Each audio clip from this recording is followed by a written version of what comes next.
What's the total amount, now that you've had this 2 months, of frozen Russian central bank assets held in the Federal Reserve here in the United States? I mean, it's on the order of $5 or $6 billion. All right. Donald Trump's tax cut. President Biden believes it's important to be on a fiscally sustainable path. You got a penalty of $250,000 plus 2 years imprisonment on something that's been ruled unconstitutional by a court in Alabama. Have you noticed any mental or cognitive decline in any of these meetings? The president is extremely effective in the meetings that I've been in. Mr. Chairman, point of inquiry. She's not a physician. She's a member of the cabinet. You're asking her a medical question. What on earth are you all doing? He was getting into personalities. He called the president the former president by name. He was talking about facts. I've ruled. The difference between AI, artificial intelligence used for an MRI in a medical setting to identify cancer, and a drone operator using location targets, imaging, to target in a weapons setting. How do you draw the distinction between those two different AIs? Well, we recognize that in artificial intelligence, it's widely used for many different purposes, and the regime that we've proposed is really oriented toward those uses that are clearly national security risks. We want to make sure that China and other countries of concern don't gain access to technologies and products that are critical for So why not just name names and say, don't invest in these companies? Isn't that the clearest route to stem the flow of capital going into Chinese technology? Let me give you another example. So the regulation says that AI that operates at either the 10 to the 24th, 10 to the 25th, or 10 to the 26th computational operations would not be investable for Americans. What is the real-world difference between these operational levels and the significance of one being used in a military capability setting? Well, we've tried to target technologies that are critical and can contribute to military intelligence or cyber capabilities in countries of concern. I'd like to know how we're implementing that law. Will you commit to meet the mandatory deadlines as required by Section 104 of the Repo Act starting July 23rd? Well, we will meet the requirements of the Act, but let me say we were very pleased with the passage of the Repo Act. It provides Treasury and the administration with an important set of tools, and we think all options should be on the table. However, we also believe a strength of our response to Putin has been that we have a global alliance that has worked together in support of Ukraine. And so we have looked for an approach that our allies, particularly the G7 and the European Union, could be supportive of, that would deliver significant revenues to Ukraine. And as I think you know, the G7 leaders in June did endorse... I know, Madam Secretary. Let me reclaim my time just to use it effectively. And I thank you for your leadership. But the Repo Act, as Mr. Meeks and Ms. Waters and I point out, it does give more strength. We should be leading and use that full tool because we know the support is there in Europe if we'll provide that leadership.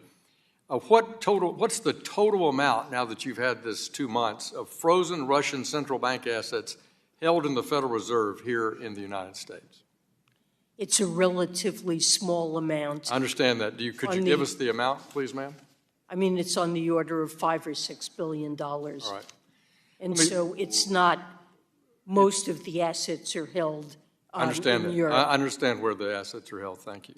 Can you explain the fiscal problems that arose from Donald Trump's tax cuts and how the Biden administration is working to reduce these effects? Well, it was a tax cut that had a very large impact on the deficit and the national debt.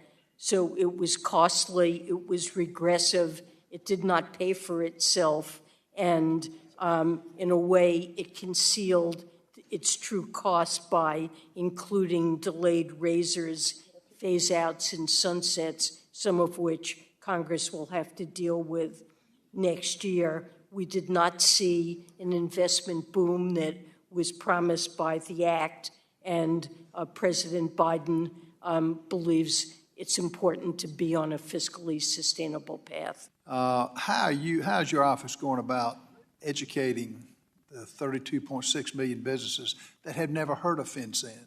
You've got a penalty of $250,000 plus 2 years imprisonment on something that's been ruled unconstitutional by a court in Alabama. What are you doing to, one, inform the businesses who are the linchpin for this economy? And secondly, is any thought to extending the 12-month deadline to a year, another year for 2 years? Well, as I mentioned, there is an extensive outreach and education program that's taking place across the country. People with FinCEN are hosting events. We're happy to work with members of Congress to explain what this is about in different parts of the country. So if you have an interest in that, please just contact us. But there is an extensive outreach effort. Secretary, what should the role of international financial institutions be in addressing the needs of those that have outstanding Chinese debt and are currently in desperate need of relief from Beijing? We're working extremely hard to relieve the debt burdens of low-income countries that clearly need to restructure their debt and are trying to do so in the context of an IMF program. And as you say, China is often the holdout and the most difficult lender to deal with. We have been addressing that in all that we do. It's a topic I've raised in all of my bilateral meetings with my Chinese counterparts. We've raised this with the IMF and World Bank. A sovereign debt roundtable has been created to deal with some of the issues that China continues to raise in multiple debt restructurings. Under your proposal going forward, you have now more than 50 new facilities that will be added to the list of sites where surrounding property transactions may be reviewed by the Committee on Foreign Investments, and now it's totaling 227. So I want to thank you. You all are moving, and this has to be our number one national security issue, largely because it's a delicate dance. Many people don't know. We do know China is our greatest threat, but it is also our greatest and largest trading partner. So it's a very delicate dance that we have to do. Now tell me, how did your committee ultimately decide which military bases would be included in this latest expansion? We worked very closely with the Department of Defense in issuing the notice of proposed rulemaking that came out yesterday, and they undertook a comprehensive assessment of military installations and considered a number of factors, operations, assets, missions, training at each installation, and what was appropriate in terms of coverage under CIFRs. Pardon me, I want to get to a couple more. My understanding is that 3 or more military installations were removed from that list. Congressman, my understanding is that nothing is actually removed from the list, but when areas were expanded or new bases were added to the list, some existing bases may have fallen within the radius of another base that either was expanded or added. I don't think that there were any bases that are actually removed. So can you speak of any of your efforts to force the CCP to make its sovereign lending more transparent through the common framework? So we have engaged thoroughly over a long period of time and deeply in every way we can with China to bring them to the table to participate actively in restructurings through the common framework. It's been frustrating, but I think that there has been some progress. We have urged the IMF, the World Bank, they've set up a sovereign debt roundtable in which it's a forum to discuss issues that China routinely raises that aren't really case-specific but broader. And I think we've made some progress there. Thank and you. there are several countries. Thank where you, we have Secretary. Here's my question. How do you think about decentralized trading protocols that do not create order book-style markets or involve the custody of customers' crypto assets? Wouldn't these markets, which are unique relative to most of our understanding of traditional centralized markets, require a different approach to regulation? You're talking about DeFi type of activities and... We have to recognize there's going to be a decentralized angle to all of this in digital assets, and so far everything seems very centralized, so yes. Your question is, what about the regulatory approach to those markets? Well, how are you thinking, when you look at this whole regulatory regime, how do you think about decentralized trading protocols, basically, that do not create order book style markets or involve the custody of a customer's crypto assets? Have you given that a lot of thought? Well, this is certainly something that the regulators are looking at, the SEC and to some extent the CFTC. Perhaps some of these activities may fall under the regulatory umbrella of the banking agencies as well. And I would add this, Madam Secretary. FSOC released a report in late 2023 dedicated an entire section to the risk associated with digital assets. One such risk the report mentioned was, quote unquote, concentrated risk. I'd like to focus on a couple aspects of concentration risk that I'd like your view on. If there are only a small number of entities that are able to serve as custodians of digital assets for registered investment advisors, would you agree that such an arrangement could constitute a concentration risk? it could potentially, but I'd need to know more about the details. I've heard anecdotally and privately from folks who I trust that there's at least 9 states that are not participating in that data call.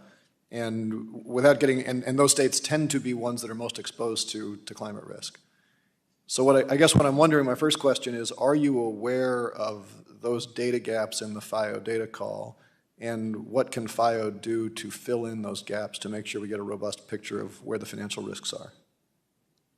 Okay. So I knew that a couple of states were not participating, but I thought it was the case that most of the states where there are great concerns are participating. I'm happy to look into that in greater detail and get back to you. Okay. I don't know if that's public, but maybe we can share with staff what we're hearing and we can just compare notes and see what we're seeing. FIO and the NAC were able to collaborate, and we thought that was a better approach to trying to collect detailed, meaningful data that would give us insight into this problem. And so that's the route we've taken. We expect to learn a lot from this data collection, and as you say, it is potentially a very serious problem. Would you support, our bipartisan Small Business Red Tape Relief Act, which would extend the deadline for small businesses to be able to be compliant with Treasury?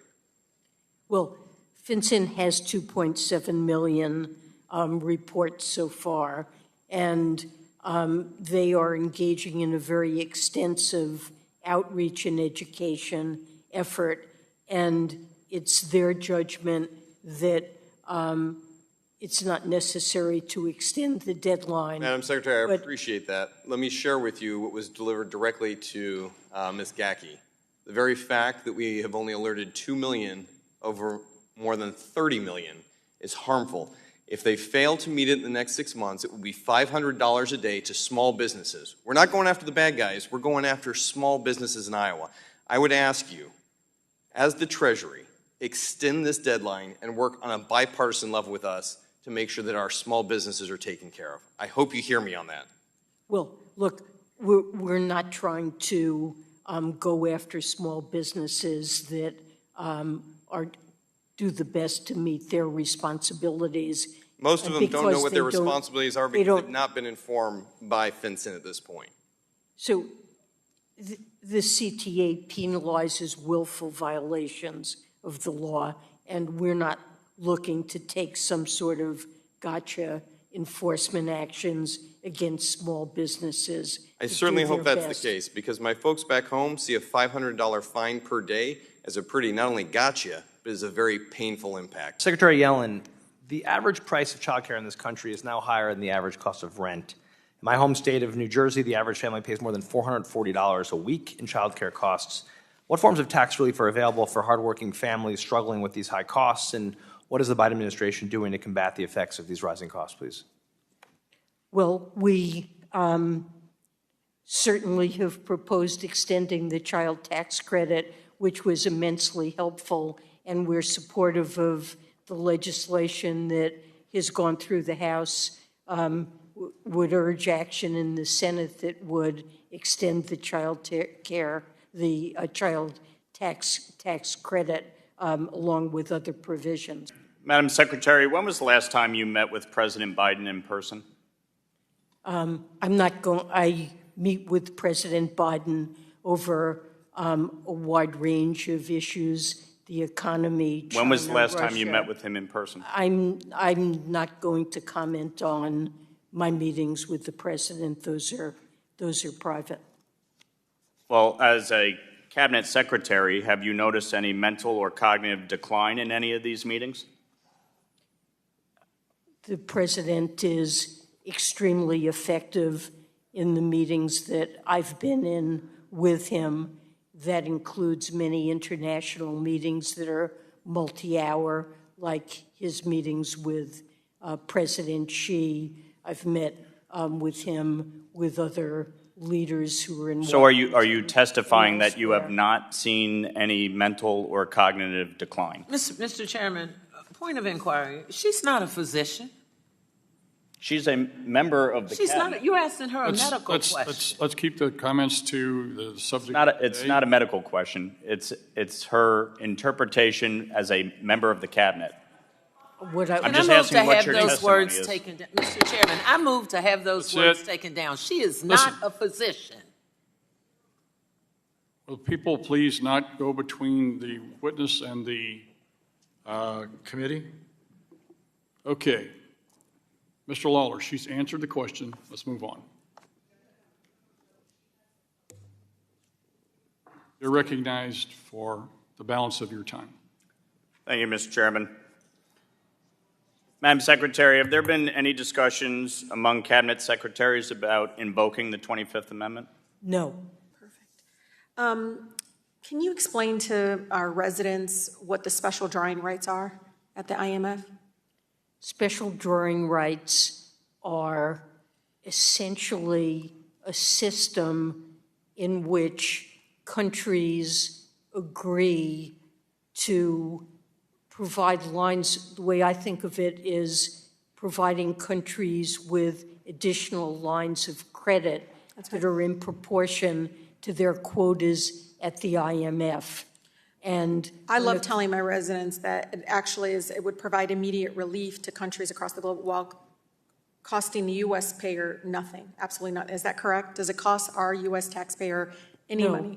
No, we earn interest on special, if we provide hard currency for special drawing rights, we earn interest on that, and it doesn't cost us anything. And Secretary Yellen, I've heard and read, I mean, is the United States actually standing in the way of new issuance or looking at the special drawing rights? Well, we thought at the onset and after the pandemic struck, which hit so many countries, created a global shortage of liquidity, that an SDR allocation was appropriate, and one took place, a large SDR allocation. At this point, we don't think an SDR allocation is needed or appropriate. So you don't think a new issuance is requiring? I mean, I don't want to send a message that our country, Secretary, doesn't, that our message to developing countries that the U.S. is unwilling to respond to the debt crisis. We've been very supportive of an expansion of the Poverty Reduction and Growth Trust. But why not just help them? I don't understand. Well, it does help them because it gives them interest-free loans to the countries that are most in need. So more debt. So the way the international financial institutions are governed is inconsistent. Well, it's debt. SDRs in a way are debt too, because countries that use them do have to pay interest on them. So it's not that different. Yeah, the way the international financial institutions are governed is inconsistent with the democratic ideals we seek at home. And in the IMF, for example, the U.S. and other G7 countries get 41% of votes, despite only having 10% of the global population. So, Secretary Yellen, what would you say to countries who feel we don't practice what we preach when it comes to democratic decision-making in the international financial institution? So we have certainly been supportive of governance reforms that increase the role and the voice of borrowing countries so that they have more say in representation. 60% of the U.S. electricity generation does come from fossil fuels, but as part of this administration's climate agenda, you are voting against virtually all World Bank fossil fuel projects in Africa. Why is the Treasury holding Africans to a standard that the wealthiest countries in the world cannot meet? This reflects the goals that Africa itself has, that very often, most often, renewables are the cheapest way of developing energy. And it's a question of bringing electricity. In Africa, 600 million Africans lack electricity, and renewables both address climate change and resilience and are the cheapest way of bringing electricity to those who don't have it. Madam Secretary, what impact on Treasury rulemaking do you expect from the loss of Chevron deference? Do you expect the impact to be disruptive, minimal? Is it too early to tell? Well, I am concerned about the Chevron decision. As the White House has indicated, it limits the use of agency expertise in designing rules or deferring to rules that we put in place subject to congressional legislation. But we intend to go on with rulemaking efforts and protect the American people through those rulemakings. And we're evaluating, our legal team is evaluating whether or not there is specific implications. I'm not aware of anything specific so far. Do you agree that there are beneficial reforms that could increase participation in the U.S. Treasury markets? Well, that certainly is a reform that was worthy of discussion, and I, at the time, thought it was very appropriate to take that step and would be supportive of greater liquidity in the Treasury market. But again, this is a decision for the banking regulators, but I would hope that they would take this into account. So, Madam Secretary, how could Treasury and the IRS make LIHTC more efficient if you were able to capture comprehensive data on these properties? And additionally, what other improvements to the LIHTC program do you recommend to help further incentivize the badly needed construction of more affordable developments?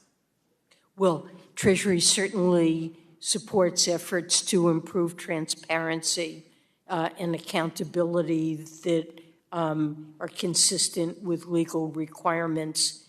And we're very happy to review the bill that you have introduced and try to provide technical assistance. We could work with the IRS on administration of LIHTC and see if there are interactions there that would be favorable. Completely agree about we have a real crisis with respect to affordable housing.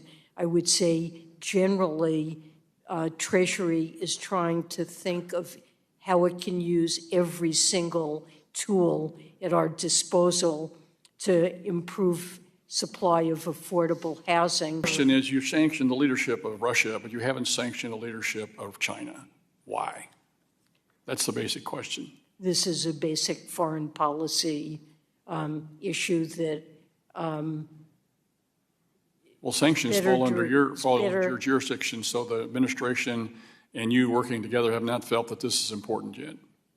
This is a question I would suggest that you refer to the State Department. What is the strategy to address the price cap circumvention, and how do you propose that we hold these countries and entities accountable?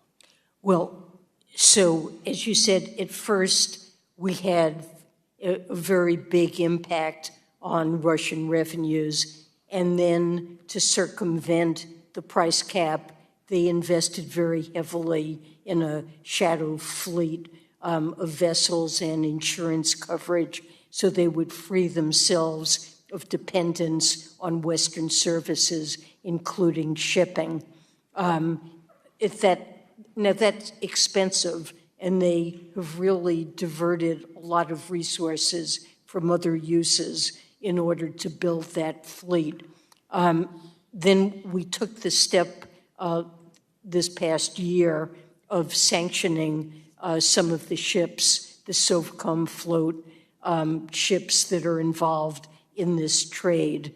And that appeared to be effective in widening the discount that they received on Russian oil. And we continue to look at expanding those sanctions. Now, our goals from the outset with respect to the price cap were twofold, that we want to reduce Russian revenues or alternatively raise their costs of selling oil. And also we want to keep the market well supplied. And so as we contemplate additional sanctions, we really also look at what impact do we think that our actions could have on the global oil market.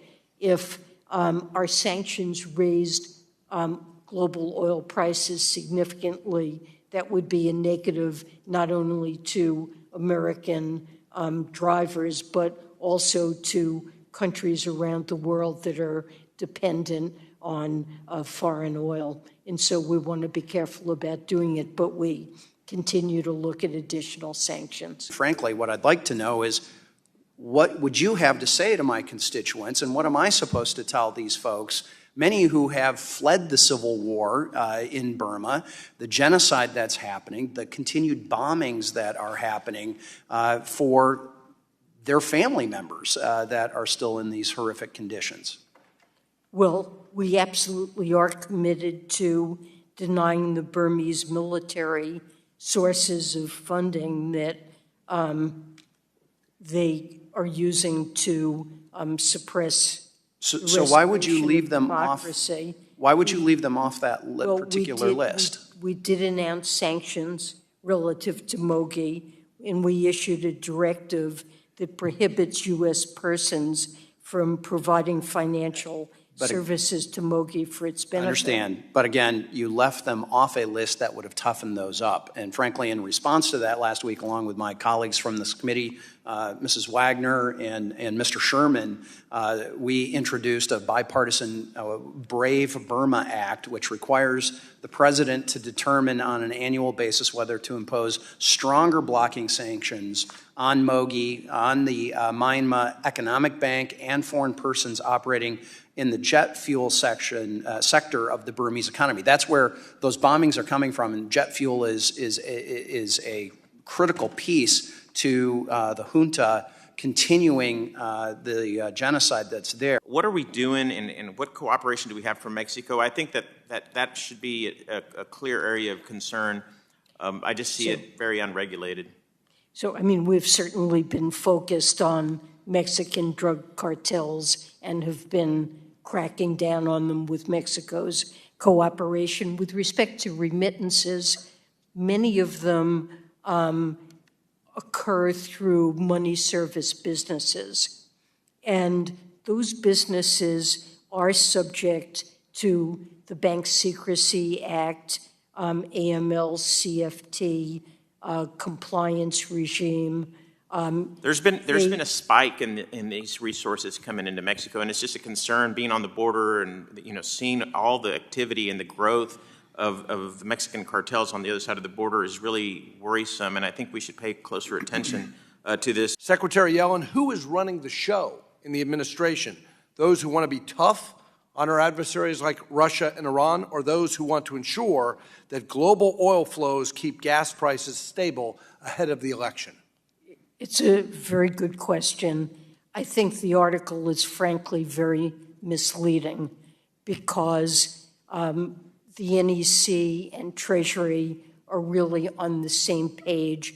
We've been working together closely, and we really have identical goals. So the same page in terms of trying to defend this failed oil price cap scheme. I'm sorry, I don't think it's a failed. Well, let me reclaim my time. Bloomberg reported last week that Russia's government revenues from oil sales rose almost 50% compared to last year. If this is not an indictment of Treasury's licensing policy and the failure of the oil price cap scheme, I don't know what is. Well, it worked very well in the first year. Not anymore. Not anymore, Madam Secretary. Okay, so let me reclaim my time. I offered an amendment to the Financial Services Appropriations Bill. I got 30 Democrats to vote to sanction Russian oil exports. 30 Democrats, mostly climate-oriented Democrats. This administration, which has this massive climate focus, wants to punish American energy production. That's the whole strategy, through ESG and climate disclosure and no permitting, no licenses, no Keystone Pipeline. But when it comes to Putin's oil machine, license it. Allow exports of Russian energy. What on earth are you all doing? We've said explicitly from the very outset, we've had two goals with the price cap program. Number one, deprive Russia of revenue. Number two, make sure the global oil market is well supplied. Well, you failed in both. Neither Americans nor people Madam in Secretary, other. you failed in both.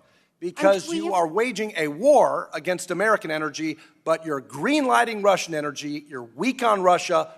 I want this administration to revisit the failed oil price scheme and sanction the crap out of Vladimir Putin's energy, which is financing the war effort. Well, and the oil price cap is not working. You said that the logistics of such a loan were complicated and that you could not provide a timeline for getting that money to Ukraine. And since you made those comments a few weeks ago, has progress been made to get the money to Ukraine? And what challenges are you running into from our G7 allies? Is there anything that Congress can do to speed this process along?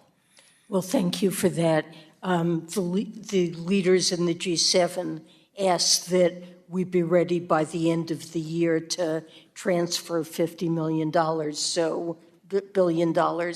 So we're working very closely now. The leaders have endorsed this general concept to work out the details. There are steps that the the European Union needs to take to make sure that the windfall revenues will remain available to service these debts. We're discussing the allocation of the loan among G7 members. These are very intense discussions. Could you expand on how Treasury will work with small business to educate them on beneficial ownership?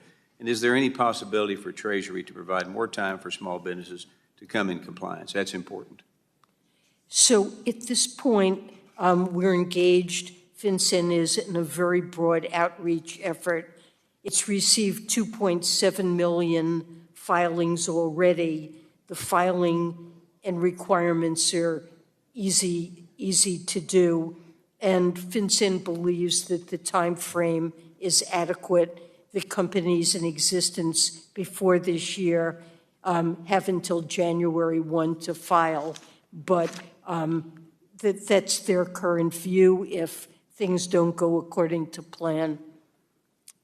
Yeah. Well, small business is burdened right now, so please take a look at that. And then I've overheard and heard some members of Congress rudely addressing you, talking about Russia, when in my opinion, what they should be talking about is the candidate of their choice who has a bromance with Vladimir Putin, who gave away top secrets to Russia in the White House, who said that the Russian intelligence is better than the U.S. intelligence, who has said that he wants to be and wants to immunize what Russia does with its parades and everything else, that he likes a strong man.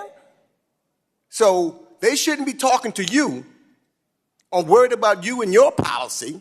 They better be talking to their candidate of choice, as the rest of the world is worried about him being in the presidency. Mr. Meeks, we just had this conversation a while ago. Well, if you'll do it, I've got to come back. We had this conversation a while ago, and the conversation is that you stay away from the personalities and individual activities of the candidates, whether it be Mr. Trump or the President Biden.